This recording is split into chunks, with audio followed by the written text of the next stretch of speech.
Hi friends, welcome to cook with ST channel. இன்றைக்கி என்ன பார்க்க போகிறோம்னா கறி மசாலா தூள் எப்படி செய்யலாங்கிறத பார்க்கலாம். தேவையான பொருட்கள்: 1 கிலோ மல்லிக்கு, இப்போ ஜீரகம் 100 கிராம் எடுத்துருக்குது.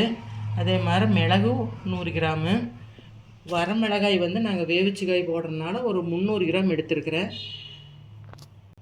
1 கிலோ மல்லி, 1/2 கிலோ மல்லி. இது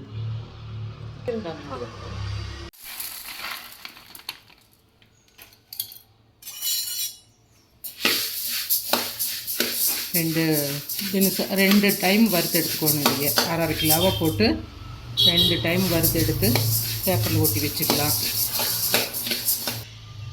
அடுத்தது ஜீரகத்தை போட்டு இது கொஞ்சம் நல்லா வறுத்துடலாம்.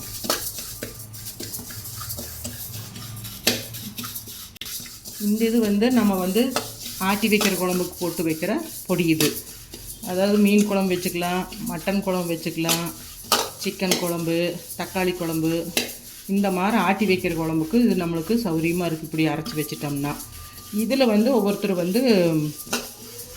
பட்டை கிராம் போடுவாங்க. அது நம்ம இது கூட போட்டால் மீன் குழம்புக்கெல்லாம் போட முடியாது. அதனால் அது தனியாக நம்ம அரைச்சிக்கிறது.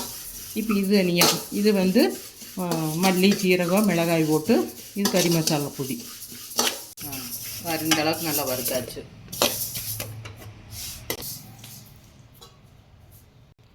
மிளகு,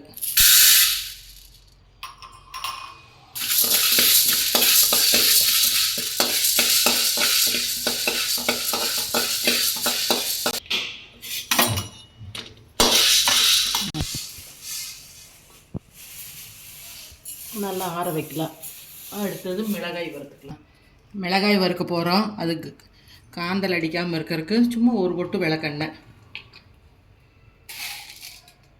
கொஞ்சம் கல்லுப்பு போட்டால் நெடி ஏறாது. இதையும் நல்லா வறுக்கலாம்.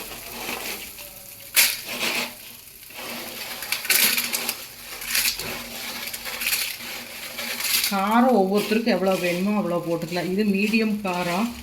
காரம் பத்தில் அப்படின்னா நிறைய வேணும்னா இன்னும் கொஞ்சம் மிளகாய் போட்டுக்கலாம். இல்லை கம்மியாக வேணும்னா இதில் குறைச்சிக்கலாம். இப்போ கறி மசாலா பொடி ரெடி ஆயாச்சு. ஆற வச்சுருக்குறோம் அரைச்சி.